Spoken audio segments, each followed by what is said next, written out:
Hello friends, स्वागत है आप सभी का हमारे यूट्यूब चैनल सफलता स्टडी में।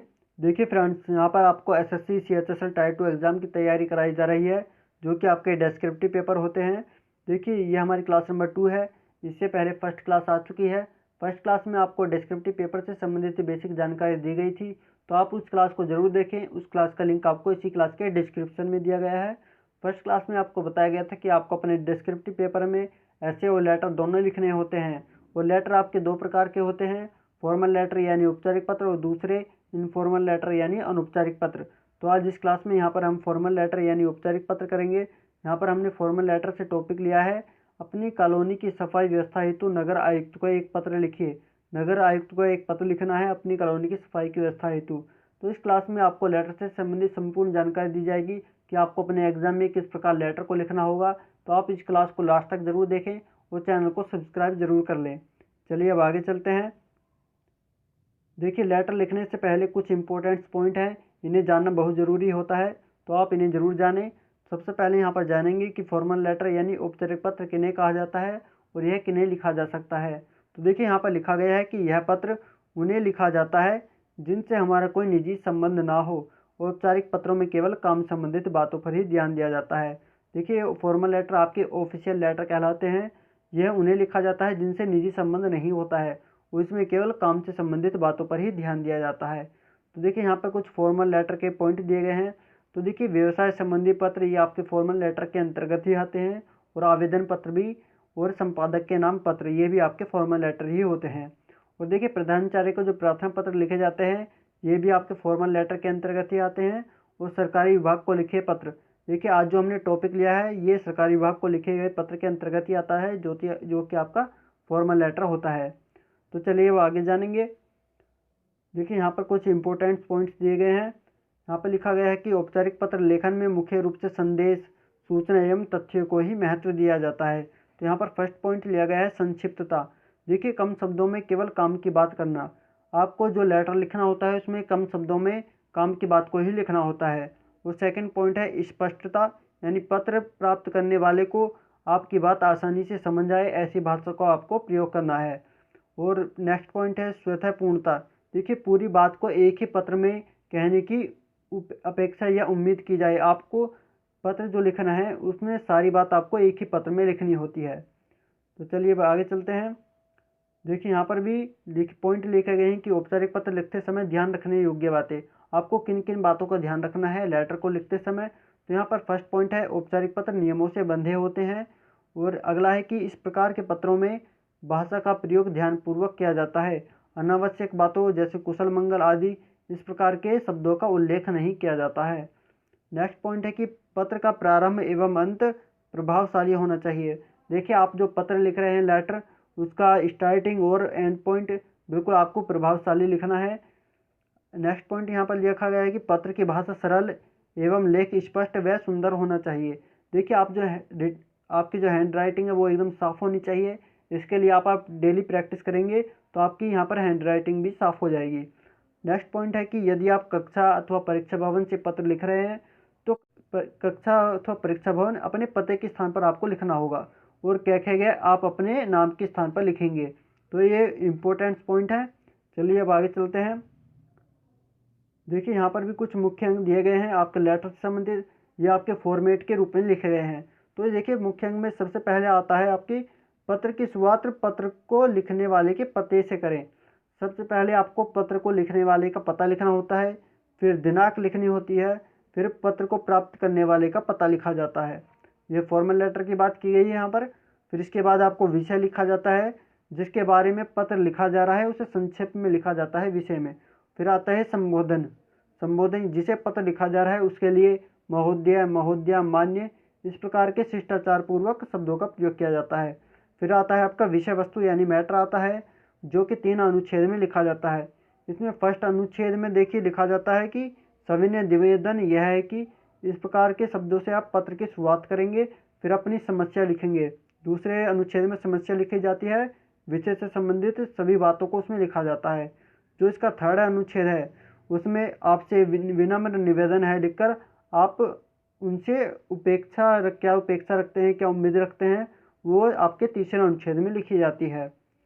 चलिए देखिए, सबसे लास्ट में फिर आता है हस्ताक्षर व नाम। फिर आप देखिए, आप यहाँ पर मैटर लिखने के बाद आप धन्यवाद या कष्ट के लिए क्षमा जैसे शब्दों का प्रयोग करेंगे। फिर अंत में भवदिया इस प्रकार से लिखकर उसके नीचे अपना नाम लिखते हैं। तो ये आपने जान लिया है। चलिए अब आप लेटर देखते हैं। तो देखिए, यहाँ पे लेटर का विषय है, आपको बता दिया गया था कि अपनी कॉलोनी की सफाई व्यवस्था हेतु नगर आयुक्त को एक पत्र लिखना है। तो यहाँ पर विषय है। तो देखिए, आपके एग्जाम में इसी प्रकार से पेपर मिलेंगे, उसमें इसी प्रकार से बॉक्स बने होंगे, तो आप इसी प्रकार से लिखना होगा। आपको सबसे पहले जो आपको टॉपिक दिया जाता है, प्रश्न दिया जाता है, उसको ध्यानपूर्वक पढ़ना होगा कि उसमें कोई एड्रेस या फिर नाम दिया जाता है या नहीं। यदि देखिए, जैसे इस प्रश्न में यहाँ पर कोई नाम या एड्रेस नहीं दिया गया है, तो आपको इस प्रकार से लिखना होगा। सबसे पहले लिखेंगे आप परीक्षा, फिर भवन। ये आपको अलग अलग ब्लॉक में ही लिखना होगा। प्रत्येक शब्द ये आप अलग अलग ब्लॉक में लिखेंगे। जैसे परीक्षा यहाँ पर लिखा गया है, फिर भवन यहाँ पर लिखा गया है, फिर उसके नीचे यहाँ पर कैखे है। ये पत्र को लिखने वाले का एड्रेस हो जाता है। फिर इसके बाद देखिए, आपको एक लाइन का स्पेस देना होता है। जैसे यहाँ पर एक लाइन का स्पेस दिया गया है, फिर उसके नीचे आपको डेट लिखेंगे। देखिए, डेट आप वही लिखेंगे जिस डेट में आपका एग्ज़ाम होता है। जैसे यहाँ पर डेट लिखी गई है 20 नवंबर 2020। देखिए, यहाँ पर नवंबर के बाद कोमा लगाया गया है और ये 20 नवंबर आप एक ही बॉक्स में लिखेंगे। फिर इसके बाद आपको 2020 अगले बॉक्स में लिखना होगा। फिर डेट लिखने के बाद आपको एक लाइन का फ्री स्पेस देना होगा। आपको इस लेटर को लास्ट तक देखना है, आपको सभी जानकारी इसमें मिल जाएंगी। चलिए अब आगे चलते हैं। देखिए, यहाँ पर डेट लिखने के बाद आता है पत्र को प्राप्त करने वाले का पता।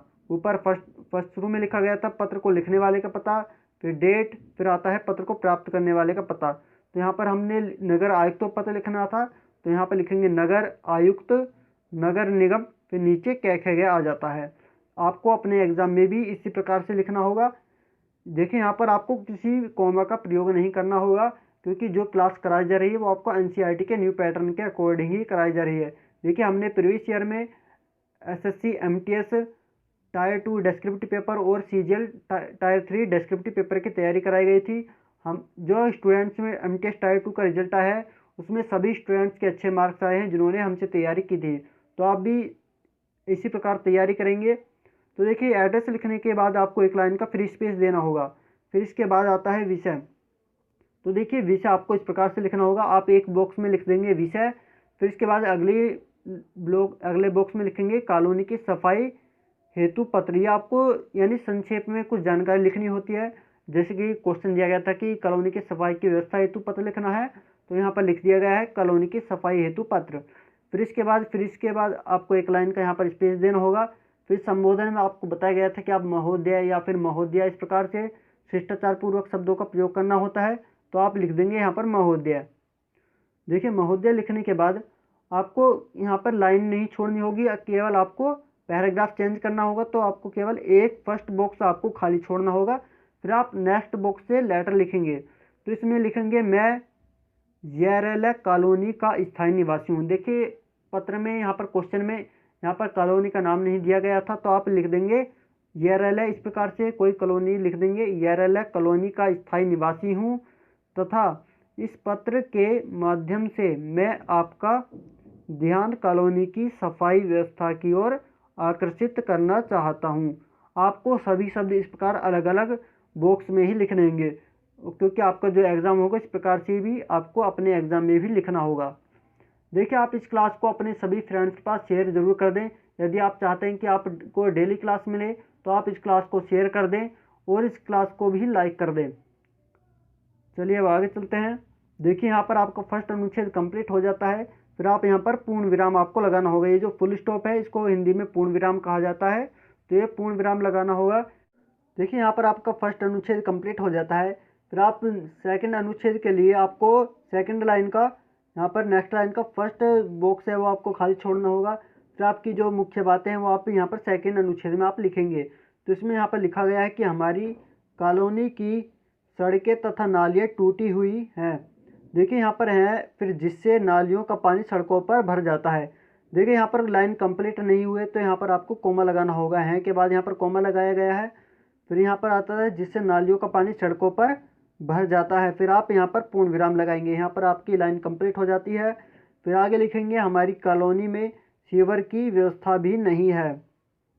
फिर आगे लिखेंगे मुख्य मार्ग पर पानी भर जाने से कीचड़ हो जाती है, जिससे हम सभी कॉलोनी वासियों को आने जाने में बहुत ही परेशानियों का सामना करना पड़ता है। फिर आप पूर्ण विराम लगाएंगे। जहाँ पर भी लाइन कंप्लीट हो जाती है आपको पूर्ण विराम लगाना होगा। चलिए अब आगे देखते हैं। देखिए फिर आगे यहाँ पर लिखा गया है कि बरसात के समय तो बहुत ही अधिक परेशानी होती है। बरसात के समय तो बहुत अधिक परेशानी होती है। कई बार फिसलन के कारण दुर्घटनाएं होते होते बची हैं। देखिए यदि इस प्रकार से शब्द आ जाते हैं होते होते, जैसे एक साथ आया है इनके बीच में, देखिए यहाँ पर डैश लगा हुआ है, तो ये आपको एक ही बॉक्स में लिखना होगा। इसके लिए आपको अलग अलग बॉक्स में नहीं लिखना है। यदि आप डैश नहीं लगाते हैं तो आपको अलग अलग बॉक्स में लिखना होगा, लेकिन इस प्रकार के अधिकतर शब्दों को आप एक ही बॉक्स में लिखेंगे। फिर आगे लिखेंगे दुर्घटनाएं होते होते बची हैं। स्थानीय पार्षद से शिकायत करने के पश्चात भी कोई समाधान नहीं हुआ है। फिर आप यहाँ पर पूर्ण विराम लगा देते हैं। यहाँ पर आपका सेकंड अनुच्छेद खत्म हो जाता है, कंप्लीट होता है। फिर आपको यहाँ पर थर्ड अनुच्छेद देखिए लिखना होगा, तो इसके लिए आपको नेक्स्ट लाइन का ये फर्स्ट बॉक्स है आपको खाली छोड़ना होगा। फिर आगे आप लिखेंगे अतः आपसे विनम्र निवेदन है कि इस कॉलोनी की सफाई व्यवस्था हेतु स्थानीय पार्षद व नगर निगम अधिकारियों को निर्देश दें। फिर इसके बाद आप कोमा लगाएंगे, फिर लिखेंगे जिससे कॉलोनी वासियों का जीवन यापन सामान्य हो सके। देखिए जैसे यहाँ पर ये जीवन यापन आया है, तो ये एक शब्द है, जीवन यापन एक शब्द माना जाता है। इनके बीच में एक डैश लगा हुआ है, तो यह आप एक ही बॉक्स में लिखेंगे। तो जीवन यापन सामान्य हो सके, यहाँ पर आप फिर पूर्ण विराम लगा देंगे। यहाँ पर ये आपका थर्ड अनुच्छेद भी कंप्लीट हो जाता है। फिर थर्ड अनुच्छेद आपका कंप्लीट होने के बाद देखिए आपको नेक्स्ट लाइन आपको छोड़नी होगी, इस प्रकार खाली छोड़नी होगी। फिर आप लिखेंगे धन्यवाद। धन्यवाद लिखेंगे। धन्यवाद लिखने के बाद आपको एक लाइन का स्पेस देना होगा। फिर लिखेंगे भवदीय। फिर आप लिख देंगे यहाँ पर पत्र को लिखने वाले का देखिए नाम आता है, तो क्वेश्चन में नाम नहीं दिया गया था तो आप ऐसे लिख देंगे। इस प्रकार आपको ऐसे लिखना होगा। तो यहाँ पर ये आपका लेटर कंप्लीट हो जाता है। तो देखिए आप इसके वर्ड्स गिनेंगे तो ये लगभग 160 वर्ड्स में ये लेटर लिखा गया है। इसकी जो वर्ड्स लिमिट है वो 150 वर्ड है। आपको बताया गया था फर्स्ट क्लास में सारी जानकारी दी गई थी, उसमें बताया गया था कि लेटर की जो वर्ड्स लिमिट है वो 150 वर्ड्स है, उसमें ±10% होता है। यदि आपका लेटर जो है वो 135 से 165 तक जाता है तो आप लेटर बिल्कुल सही माना जाएगा। तो आप इसी प्रकार लेटर की प्रैक्टिस करेंगे। तो आप इस क्लास को देखिए अपने सभी फ्रेंड्स के पास शेयर जरूर कर दें। आपके जो भी स्टडी से रिलेटेड ग्रुप हैं आप सभी में इस क्लास को शेयर जरूर कर दें और चैनल को सब्सक्राइब जरूर कर लें। आपको नेक्स्ट क्लास में नेक्स्ट टॉपिक लिया जाएगा लेटर से संबंधित ही, तो आप चैनल को सब्सक्राइब जरूर कर लें। चलिए नेक्स्ट क्लास में फिर मिलते हैं। Thank you.